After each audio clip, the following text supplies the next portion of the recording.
साथियों, आज फिर एक बार मैं आप लोगों के सामने प्रस्तुत हूँ और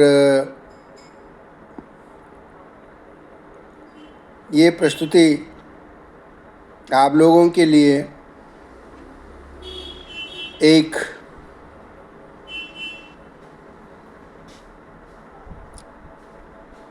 शुभचिंतक के रूप में मैं प्रस्तुत कर रहा हूँ।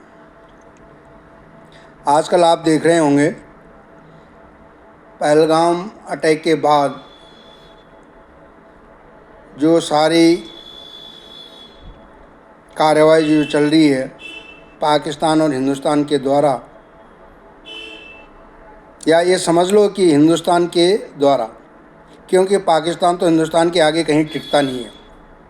लेकिन फिर भी पाकिस्तान जो गीदड़ धमकी दे रहा है परमाणु बम की, कि हम परमाणु बम करेंगे आखिरी सांस तक, तो मैं ये समझता हूँ कि पाकिस्तान की आखिरी सांस तो निकल चुकी है, उसकी सिर्फ डेड बॉडी वहाँ पे पड़ी हुई है।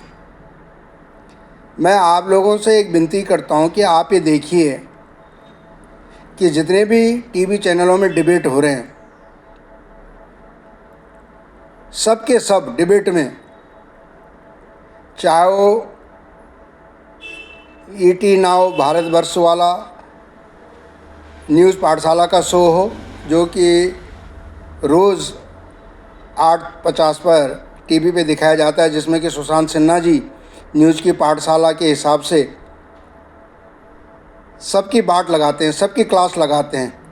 पाकिस्तान की तो उन्होंने सबसे बुरी क्लास लगाई है। बेफिक्र, बेझिझक, निडर होकर के, निर्भीक होकर के वो बात अपनी वहाँ पे रखते हैं और सबकी क्लास लगाते हैं। इस चैनल को सभी लोग देखते हैं 8:50 पर। तो उसमें ये देखा गया है कि जो डिबेट में आ रहे हैं, हमारे कुछ लोग अभी भी अंधभक्त पाकिस्तान के हैं, जो पाकिस्तान का ही एक प्रकार से फेवर कर रहे हैं।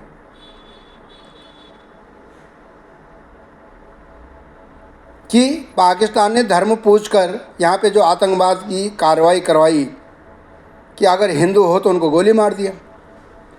तो वो लोग ये कहते हैं, कुछ लोग ऐसे भी कह रहे हैं यहाँ पर कि भाई वो तो यहाँ पे भी हो रहा है हिंदुस्तान में अंदर, कि धर्म पूछ के दुकान उजाड़ रहे हैं, धर्म पूछ करके जो बलात्कारी है उसको सज़ा दे रहे हैं। तो भाई क्यों ना करें, भाई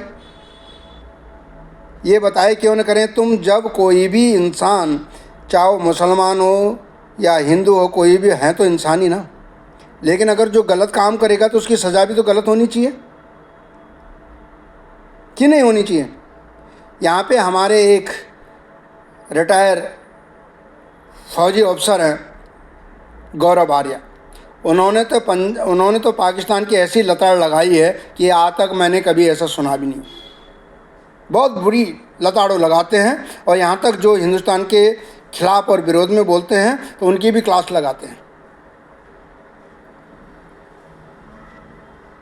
मैं आपसे एक बात पूछना चाहता हूँ, यदि सब कह रहे हैं कि एटम बम है, एटम बम है, पाकिस्तान के पास एटम बम है, क्या हिंदुस्तान के पास एटम बम नहीं है क्या? हमने कभी भी अपनी हैसियत, अपनी औकात से बाहर जाने की कोशिश नहीं की। पाकिस्तान से बाहर जाता है। पहले कहते थे कि पाकिस्तान के पास 160-165 एटम बम है और हिंदुस्तान के पास कम है। लेकिन आज की डेट में अगर अब देखा जाए, हिंदुस्तान कभी भी अपनी एटम बम की संख्या इनको कभी बताया नहीं। आज की डेट में भी पाकिस्तान से ज़्यादा एटम बम हिंदुस्तान के पास है। अगर पाकिस्तान ये कहता है कि हम एटम बम से अटैक करेंगे तो ठीक है, कर ले पाकिस्तान अगर एक जगह एटम बम करेगा तो हिंदुस्तान का जितना, पाकिस्तान अभी 22 करोड़ का पॉपुलेशन है पाकिस्तान की, हिंदुस्तान की 23 करोड़ की यूपी की है। तो अगर उसने एक जगह, एक क्षेत्र पे अगर एटम बम अगर डाल भी दिया तो नुकसान तो होगा हिंदुस्तान का एक क्षेत्र का। लेकिन अगर हिंदुस्तान ने एक एटम बम डाल दिया तो पाकिस्तान का दुनिया के नक्शे से नामो निशान मिट जाएगा। और यही अब होने जा रहा है।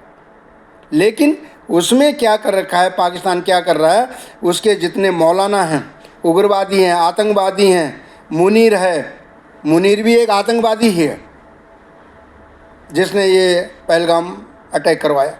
मुनीर ने ही करवाया, हाफिज़ सईद के थ्रू। तो हाफिज़ सईद को उन्होंने क्या कर रखा है कि वो इतने पाकिस्तान के जो जितने अफसर हैं, एसआई है, मुनीर है, सईद अफरीदी, इतने हैं, ये जनता को ढाल बना करके हिंदुस्तान को धोखे में रखना चाहते हैं। इन्होंने जितने भी आतंकवादी अड्डे हैं, हाफिज़ सईद है, अजहर महमूद है, सब लोगों को ऐसी जगह पे उनको शिफ्ट किया है जहाँ पे कि पॉपुलेशन ज़्यादा है, पाकिस्तान की जनता ज़्यादा है। और उनको ये पता है कि हिंदुस्तान की फ़ौज और हिंदुस्तान और मोदी कभी भी बेकसूर लोगों पे अटैक नहीं करेगा, उनके ऊपर आक्रमण नहीं करेगा। इसलिए उन्होंने आबादी वाले क्षेत्र में हाफिज़ सईद, अजहर महमूद, इन लोगों को छुपा दिया है ताकि वहाँ पे अटैक न करें। लेकिन उनको ये पता नहीं है कि ये मोदी का समय है। मोदी गिन गिन के अंदर घुस के, घर के अंदर, कमरे के अंदर, चारपाई के अंदर से खींच के भी लाएगा अजहर महमूद और हाफिज़ सईद को, उनके अंजाम तक पहुंचाएगा। भाइयों, मैं आपसे ये कहना चाहता हूं कि इस समय मुसीबत की घड़ी में, दुख के समय, विकट स्थिति में आप सब लोगों से गुजारिश है कि मोदी का साथ दें, भारत सरकार का साथ दें। और पाकिस्तान में खौफ तो है। एक एडवर्टाइजिंग आता था कि क्या चल रहा है, तो इस समय हम यही कहेंगे कि पाकिस्तान में खौफ चल रहा है। और ये खौफ मोदी, अमित शाह, अजीत डोभाल ने ऐसा खौफ पैदा कर रखा है कि पाकिस्तान की आधे से ज़्यादा जो ताकत है वो ख़त्म हो चुकी है। ऐसा जाल बिछाया है कि सारे स्रोत बंद करके, और अब उसके बाद उन्होंने क्या कर रखा है कि इनको आज करेंगे, 2 घंटे बाद करेंगे, 3 घंटे बाद करेंगे, कल करेंगे, 24 घंटे बाद करेंगे। ये अपनी जो फौज को है, अपने जो अम्लेशन को है, हथियार को है, जहाज़ों को इधर से उधर करते जा रहे हैं, उसमें इनका अरबों करोड़ों रुपए खर्च हो रहा है। इनकी कमर तो वैसे भी टूट चुकी है। आधी जो सर्जिकल स्ट्राइक है मोदी ने तो वैसे ही कर दी है। अब इनको एक प्रकार एक चीज़ हो रहा है, इनको खौफ हो रहा है एक और चीज़ का। आपको पता है किस चीज़ का? उसके बाद मोदी तो है ही है, लेकिन एक बाबा है हमारे योगी आदित्यनाथ, यूपी के मुख्यमंत्री, उनका भी खौफ है। अब ये कह रहे हैं कि कहीं ऐसा ना हो कि बाबा का बुलडोजर पाकिस्तान में चल जाए। बुलडोजर का मतलब जानते हो आप? क्योंकि योगी आदित्यनाथ ने यूपी को ऐसा स्टेट बना दिया है कि आज तक कभी नहीं ऐसा स्टेट बना था। ऐसी प्रगति पर और ऐसी परियोजना ला करके यूपी को नंबर 1 स्टेट बना दिया है। और उसका जो बुलडोजर जहाँ जाता है ना, तो वह करिश्मा करता है। इनको उस बुलडोजर के करिश्मे की बड़ी खौफ है। आजकल वो मोदी के बाद अगर किसी दूसरे की चर्चा है तो योगी आदित्यनाथ की है, कि योगी आदित्यनाथ जो बोलता है वो करता है। और योगी आदित्यनाथ ने कहा था कि आप हर डिबेट में देख लीजिए कि योगी आदित्यनाथ के बारे में करें कि उसने कहा था कि मैं मिट्टी में मिला देंगे। अरे तो प्रधानमंत्री तो मोदी जी हैं, मिट्टी में मिलाएंगे मोदी जी? तुम्हें खौफ किस बात का है योगी आदित्यनाथ जी से? लेकिन योगी आदित्यनाथ जी ने जो बोला था वही होने वाला है, वही भविष्यवाणी है योगी आदित्यनाथ जी की कि हम पाकिस्तान को मिट्टी में मिला देंगे, तो मिट्टी में मिलने वाला है। सभी भाइयों से, देशवासियों से मैं गुजारिश करता हूँ, धैर्य रखिए, संयम रखिए। जितना देर में पकेगा मीठा होगा, उतना मीठा होगा जितना देर में पकेगा। और ये सारी की सारी रूपरेखा तैयार करके, ताकि पाकिस्तान की निर्दोष जनता भी ना मारी जाए, उनको भी नुकसान ना हो। और जैसे कहते हैं कि सांप का सांप मर जाए, लाठी भी न टूटे। ये हिसाब मोदी जी करने वाले हैं, अजीत डोभाल करने वाले हैं। ये क्या आपको ऐसा नहीं लगता है? अजीत डोभाल की आंखों से ऐसा नहीं लगता है? मोदी जी की आंखों से, उनके चेहरे हाव भाव से ऐसा नहीं लगता है?